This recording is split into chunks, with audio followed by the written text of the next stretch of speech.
V D Satheesan ഇപ്പോൾ പരമ പന്നൻ എന്നൊക്കെ വിളിക്കാൻ തക്കവണ്ണം വി ഡി സതീശൻ അദ്ദേഹത്തെ പ്രകോപിപ്പിക്കുക പോലും ചെയ്തിട്ടില്ല.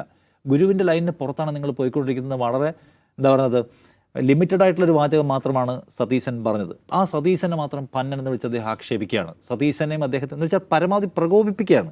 ഇനി സതീശൻ തിരിച്ചു പറയുന്നത് ഈഴവ സമുദായത്തിൻ്റെ ഒരു സംഘടനയുടെ തലപ്പത്തിരിക്കുന്ന ആളെ സതീശനും കോൺഗ്രസും UDF ആക്ഷേപിക്കുകയാണ് എന്ന പുതിയൊരു നെറേറ്റീവ് ഉണ്ടായി വരണം. അതിനുവേണ്ടി മാക്സിമം പ്രകോപിപ്പിക്കുകയാണ്.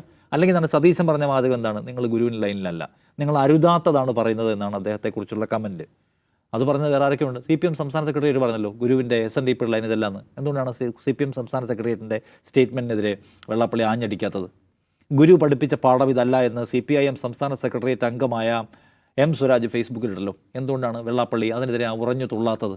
വെള്ളാപ്പള്ളിക്ക് ആക്രമിക്കേണ്ട ഒരേ കാര്യം പറഞ്ഞ 3 പേർ അല്ലെങ്കിൽ 3 പോയിന്റുകൾ എടുക്കുക, അതിൽ ഒരാൾക്കെതിരെ മാത്രം ആക്രമിക്കുന്നു വെച്ചാൽ കോൺഗ്രസും ഈഴവ സമുദായവും തമ്മിലൊരു ശത്രുതയുണ്ടെന്നൊരു സംഗതിയെ വരുത്തി തീർക്കാൻ, അത് ഉണ്ടാക്കിയെടുക്കാൻ അദ്ദേഹം ശ്രമിക്കുകയാണ്.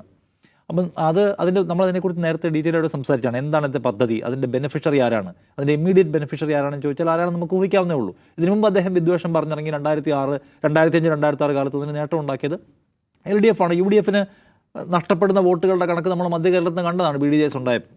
അതിനുശേഷം ഇപ്പോൾ വീണ്ടും അത് പറയുമ്പോൾ ആ ഭയപ്പാട് ആർക്കുണ്ട്? UDF അതുകൊണ്ടാണ് പിണറായി വിജയൻ പറയിപ്പിക്കുന്നതാണ് ഇത് എന്ന് VD സതീശൻ പറയുന്നത്. കാരണം അത് സംഭവിക്കാൻ പോകുന്ന അതിൻ്റെ എൻഡ് റിസൾട്ട് എന്തായിരിക്കുന്ന കാര്യത്തിൽ സതീശന് നല്ല കൺസേൺ ഉള്ളതുകൊണ്ടാണത്. നിർഭാഗ്യവും എനിക്കൊരു കാര്യം തോന്നുന്ന കാര്യം, ഈ സംഗതിയെ ആഞ്ഞെതിർക്കാൻ പൂർണ്ണമായും തള്ളിക്കളഞ്ഞുകൊണ്ട് രംഗത്ത് വരാൻ ഇവർക്കെല്ലാവർക്കും ഒരു ഭയപ്പാട് എന്തിനാണ്? മുമ്പ് നമ്മൾ പറഞ്ഞു വെള്ളാപ്പള്ളി നടേശൻ ഒരാളെ തോൽപ്പിക്കുമെന്ന് പ്രഖ്യാപിച്ചാൽ അയാൾ ജയിച്ച ചരിത്രമേ കേരളത്തിലുള്ളൂ.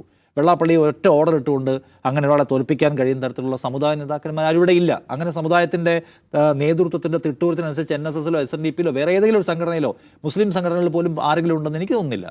അവർ ജനങ്ങൾ അവരുടെ രാഷ്ട്രീയ ബോധ്യത്തെ മുൻനിർത്തിക്കൊണ്ടാണ് വോട്ട് ചെയ്യുന്നത്. അതുകൊണ്ട് ഏതൊരു നേതാവിനെ പ്രീണിപ്പെടുത്തേണ്ട ഒരു സമീപനം എടുക്കേണ്ട കാര്യമുണ്ടോ? നേതാവിനെ മാറ്റി നിർത്തി വേണമെങ്കിൽ സംഘടനയുമായി ഒരു നല്ല ഡയലോഗിലേക്ക് വേണമെങ്കിൽ ഈ കക്ഷികൾക്ക് പോകാവുന്നതാണ്. പക്ഷേ അവർ നേതാവിനെയും കൂടി കൂട്ടി പരിഗണിക്കുന്നു. എന്തിനാണെന്നാണ് എനിക്ക് സംശയം തോന്നുന്നത്. കാരണം വെള്ളാപ്പള്ളി നടേശനെ ഒരു കർശനമായ മറുപടി പറഞ്ഞാൽ കേരളത്തിലെ ഈഴവ സമുദായം ഒന്നാകെ അതിൽ വിരളി കൊണ്ടുവരുമെന്ന് എനിക്ക് തോന്നുന്നില്ല. അതിന് ഏറ്റവും വലിയ എക്സാമ്പിളാണ് VS അച്യുതാനന്ദൻ. ഇദ്ദേഹം വലിയ വർഗീയത പറഞ്ഞ് രംഗത്ത് വന്ന കാലത്ത് കേരളം എല്ലാവരും ഉദ്വേഗത്തോടെ നോക്കിയിരുന്നു. വെള്ളാപ്പള്ളി നടേശൻ ഇനീഷ്യേറ്റ് ചെയ്യുന്ന ഈ പറയുന്ന ഹെയ്റ്റ് പ്രോജക്റ്റ് വലിയൊരു ഇലക്ട്രൽ വിക്ടറി ആയിട്ട് കൺവേർട്ട് ചെയ്യപ്പെടുമോ, ഈ കേരളത്തിൻ്റെ അടിസ്ഥാന ശിലയിളകി പോകുമെന്ന് എല്ലാവരും ഭയപ്പെട്ടു. അന്ന് ഈ വെള്ളാപ്പള്ളി നടേശൻ ഇത്രയും പ്രതാപിയായിരിക്കുന്ന കാലത്ത് VS അച്യുതാനന്ദൻ എന്തായത്?